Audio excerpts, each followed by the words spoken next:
and welcome to our Parent Ed Night. I was not able to make it out tonight, but I will still share my speech with you.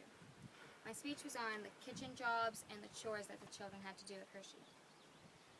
So, when our class took a field trip to Hershey Montessori, we took part in many of the different activities, which also happened to include chores. There were a lot more and different types of chores at Hershey just because of where their program was at and the size of the campus. Some of the jobs we helped with are kitchen, animals, and greenhouse. If you're on kitchen duty, you would either be on all-day kitchen assistant, or you'd just come in to cook a certain meal. When you were doing all-day kitchen, you'd come in the morning and you'd prepare and cook food until about 1 o'clock. The other main kitchen job is kitchen assistant, which is very similar to normal cooking, but you just come in and help the normal cooks, and then they do the dishes and clean up afterwards. The kitchen space was very neat and organized, and about 4 times the size of our own. We had a dish sanitizer, fridge, skillet, oven, stove, and an island that went from one end of the kitchen to the other, right through the middle. It was very roomy and open, with doors leading outside to the recreational area, to the hall, and a pair of French doors leading to the dining room.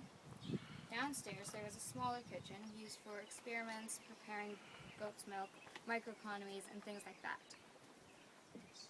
As well, there was a walk-in fridge and freezer downstairs. There was usually 2 to 5 students cooking with 1 to 2 teachers, or a cook. When cooking, you had to wear an apron, a hat or bandana, and shoes for safety and hygiene, which I actually thought those were really good ideas that we could also take to our program, because it'd just be a lot more clean and sanitary. Before each meal, except breakfast, the cooks would announce the meal, like what we were having, and we would say a prayer, and then they would call up the tables. It was a great experience getting to cook in a big kitchen like that, and maybe we will have one like that too one day. But for now, I think we'll find ours.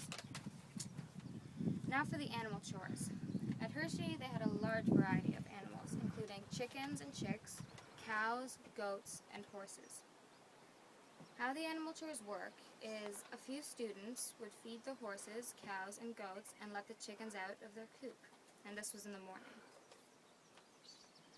If you were on an animal job, you would be working with 5 to 6 other students. Everyone would choose a different job, and then once you completed your own, you would go find out if somebody else needed help with theirs. After dinner, the people doing the animal jobs would be excused first and bring in the horses, cows, chickens, and goats and feed them. The last big job is the greenhouse. The greenhouse is used to sprout seeds and grow smaller or tropical plants that need consistent warmth.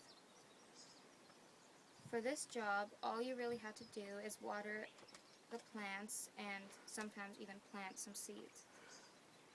You also had to harvest the produce when it was ready and ripe. This usually happened after breakfast with a group of 5 to 8 people. So if you're on that job right after breakfast, you just go to the greenhouse and take care of that. The students at Hershey helped clean the classrooms, and boarding students had to clean their rooms, which is basically what we do as well, except we don't have to clean our rooms.